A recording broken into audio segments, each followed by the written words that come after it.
नमस्कार दोस्तों, मैं धर्मेंद्र कुमार सरोज आपकी अपनी YouTube चैनल जीके स्टडी पे आप सभी का हार्दिक स्वागत एवं अभिनंदन करता हूं। दोस्तों, आज मैं आपको कक्षा 9 व 11 का एक चैप्टर पढ़ाऊंगा जिसे बोलते हैं कि परमाणु संरचना। क्या बोलते हैं बेटा जी? परमाणु संरचना। उसके बारे में आज मैं आपको सिर्फ जनरली जानकारी दूंगा और उसके बाद आप लोगों को मैं नोट्स जैसा बनवा के खूब बढ़िया से आपकी तैयारी में करवाऊंगा ताकि आप लोगों को किसी भी प्रकार का जो है दिक्कत ना हो। तो दोस्तों, वीडियो शुरू करने से पहले आपसे एक विनती है, रिक्वेस्ट है कि चैनल को सब्सक्राइब कीजिए और बेल आइकन का बटन भी ज़रूर दबाइए और साथ ही वीडियोज़ को शेयर करिए। तो बेटा, हम लोग आज पढ़ने वाले हैं बहुत ही कहते हैं कि मोस्ट इम्पॉर्टेंट हेडिंग। चलिए देखते हैं क्या है बेटा।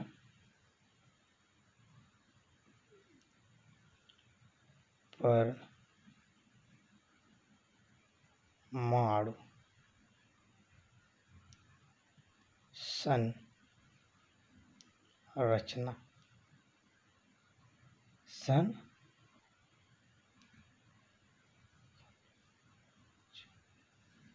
परमाणु संरचना,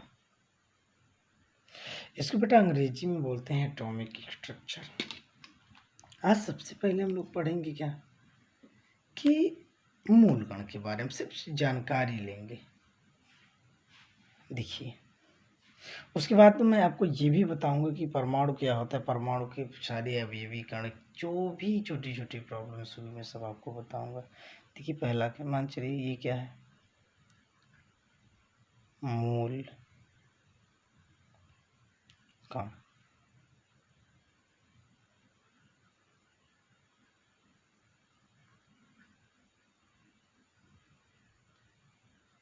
क्या बेटा?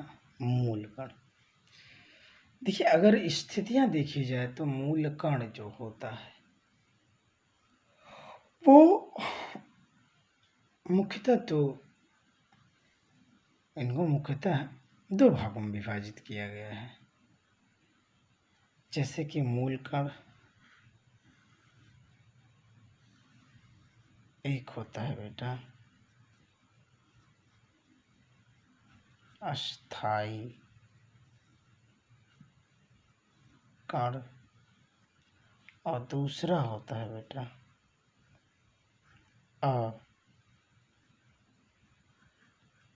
अस्थाई कण। ठीक है, एक क्या होता है अस्थाई कण, दूसरा क्या होता है अस्थाई कण। अब इनको अस्थाई कणों को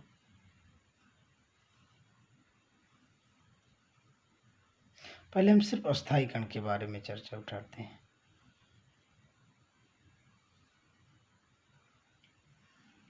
अस्थाई कण को भी तीन भागों में विभाजित किया गया। जैसे एक होता है बेटा इलेक्ट्रॉन और दूसरा होता है प्रोटॉन और तीसरा होता है न्यूट्रॉन। ठीक है, ये तीन चीज। अच्छा, थोड़ा सी एक चीज अस्थाई कण के बारे में भी जाने, जिसे इसमें हम लोग एज दे सकते हैं। जिससे बेटा मान चलिए पाई मेसान, पाई मेसान, पाई इलेक्ट्रॉन, पाई एंटी न्यूट्रॉन इत्यादि प्रकार से आप इसमें एग्जाम्पल दे सकते हैं। जब इसकी बात चलेगी तो मैं आपको बताऊंगा। लेकिन सबसे पहले हमको क्या जानना है बेटा, सबसे पहले हमको इनके बारे में जानना है कि अब अगर थोड़ा सा इसमें भी आप एक चीज़ ध्यान दीजिएगा कि प्रोटॉन कभी कभी थोड़ा सा गलतियां हो जाती हैं। तो ये आपका है बेटा प्रोटॉन, ठीक है, इसको अब ये आप मत समझिएगा। और अगर इसमें पूछा जाए कि इसमें मतलब अस्थाई कण क्या बोलते हैं, इसे इलेक्ट्रॉन प्रोटॉन को भी अस्थाई कण में ही रखा गया, लेकिन स्थितियों के कारण न्यूट्रॉन भी कभी कभी अस्थाई कण हो जाता है, वो मैं बताऊंगा। चलिए अब थोड़ा सा मैं जानता हूँ कि इलेक्ट्रॉन का प्रतीक, इसका प्रतीक बेटा ई होता है और इसका पी होता है और इसका एन होता है। और आवेश की बात कर ली जाए तो इस पर एक यूनिट ऋणावेश, इस पर धनावेश और इस पर, इसको आप शून्य मत समझिएगा, ये होता है बेटा विद्युत उदासीन होता है, इसको हम क्या बोलते हैं, विद्युत उदासीन बोलते हैं, ठीक है। चलिए तो बढ़िया से समझिएगा ताकि आप लोगों को किसी भी प्रकार का दिक्कत ना हो। अच्छा चलिए अब हम इसका एक मान देख लेते हैं, मतलब इस पर कितना आवेश होता है, यानी इस पर आवेश क्या होता है बेटा, -1.6 गुणित 10⁻19 कूलम, ठीक है। जबकि प्रोटॉन पर कितना होता है बेटा, 1.6 गुणित 10⁻19 माइनस में रहेगा कूलम। देखिए ये आपका माइनस में रहेंगे, ये आपका प्लस, जबकि इस पर नो आवेश, इस पर कोई आवेश। थोड़ा सा इसको आप लोग ऐसे कर दीजिएगा ताकि आप लोगों को ये दिखता रहे, ठीक। अब जाहिर सी बात है, अगर ये कण है तो इनके बारे में किसी न किसी ने शोध किया होगा, इनके बारे में किसी न किसी ने शोध किया होगा। तो बेटा इलेक्ट्रॉन की खोज किसने की, जे थॉमसन ने, ठीक है। अब प्रोटॉन की खोज किसने की, को बढ़िया समझिएगा,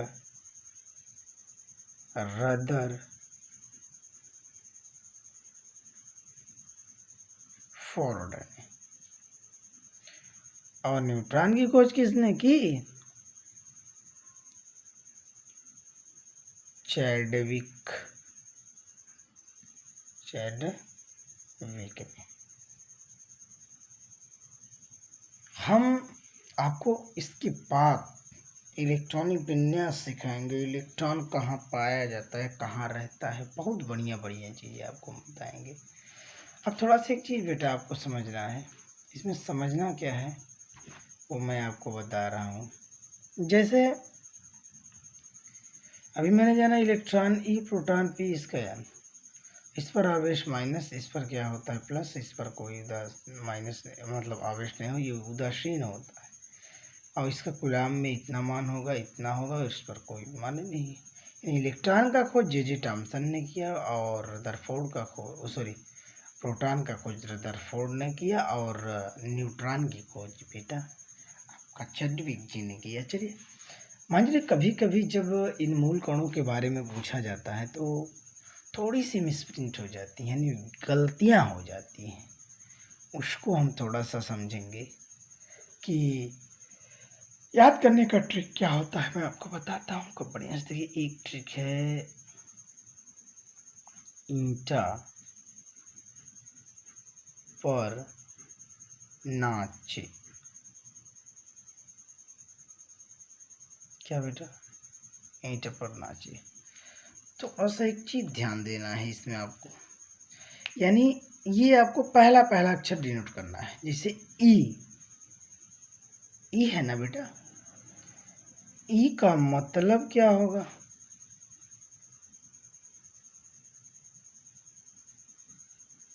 इलेक्ट्रॉन।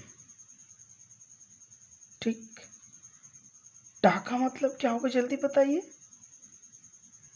थॉमसन। क्या होगा बेटा? थॉमसन। यानी इलेक्ट्रॉन की खोज किसने की? थॉमसन ने। चलिए, प मतलब पहला अक्षर, अक्षर लीजिए, पहला अक्षर, जिसे ई है तो इलेक्ट्रॉन, ट है तो थॉमसन। अच्छा, अब यहाँ प है, प मतलब प्रोटॉन। चलिए,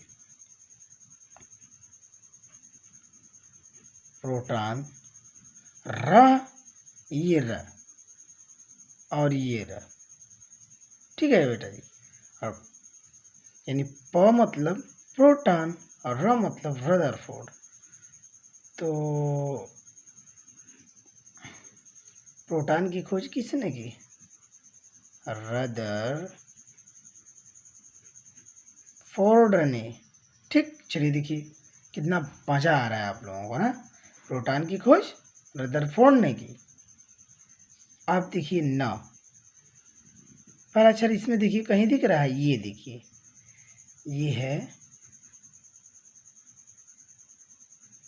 न्यूट्रॉन।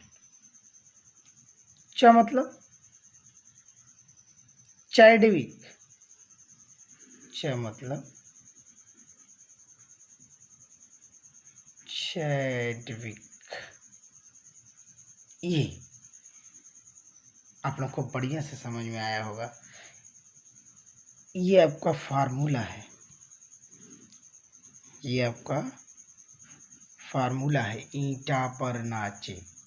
ईंटा पर नाचे का मतलब क्या होता है बेटा? ई मतलब इलेक्ट्रॉन, ट मतलब थॉमसन, प मतलब प्रोटॉन, र मतलब रदरफोर्ड, न मतलब न्यूट्रॉन, च मतलब चैडविक। यानी बेटा हम सबसे पहले एक बार रिवीजन कर लेते हैं कि मूल कण किसे कहते हैं। अभी मैंने इसको आपको सिर्फ जनरली बताया है कि मूल कण को दो भाग बांटा गया है। एक होता है अस्थायी कण, दूसरा होता है अस्थायी कण। और अस्थायी कण को तीन भागों में बांटा गया, इलेक्ट्रॉन, प्रोटॉन, न्यूट्रॉन। इलेक्ट्रॉन का प्रतीक ई होता है, प्रोटॉन का पी, इसका न्यूट्रॉन का। इस पर माइनस आवेश होता है, इस पर प्लस आवेश, इस पर कोई आवेश नहीं। ये बेटा विद्युत उदासीन। यहाँ लिख दीजिए न्यूट्रॉन विद्युत उदासीन होते हैं। ठीक है बेटा जी। चलिए, अब इस पर इसका मान क्या होता है कूलम में? -1.6 गुणे 10⁻19 कूलम। और इसमें क्या होता है? 1.6 10⁻−19 कूलम। फर्क कितना होता है? ये टोटल वैल्यूएशन बेटा माइनस में होगा और ये टोटल वैल्यूएशन क्या होगा? प्लस में होगा। अब इलेक्ट्रॉन की खोज किसने की? जे थॉमसन ने। और प्रोटॉन की खोज किसने की बेटा? रदरफोर्ड ने। और न्यूट्रॉन की खोज किसने की? चैडविक ने। कहीं कहीं मैंने आपको बताया कि जब पूछा जाए कि इलेक्ट्रॉन की खोज किसने की, तो बेटा आप लोग बता देते हो इलेक्ट्रॉन की खोज रदरफोर्ड ने की, चैडविक ने की, तो उसमें कन्फ्यूजन हो जाता है। ये मैंने आप लोगों के लिए खूब सुंदर सा टेबल बना दिया। ईटा पर नाचे। ई मतलब इलेक्ट्रॉन, ट मतलब थॉमसन, प मतलब प्रोटॉन, र मतलब रदरफोर्ड, न मतलब न्यूट्रॉन। लाइट कट गई थोड़ा सा, इसके लिए सॉरी। तो चलिए, इस वीडियो को मैं यहीं समाप्त कर देता हूँ। और चैनल को सब्सक्राइब और लाइक ज़रूर करिएगा। धन्यवाद।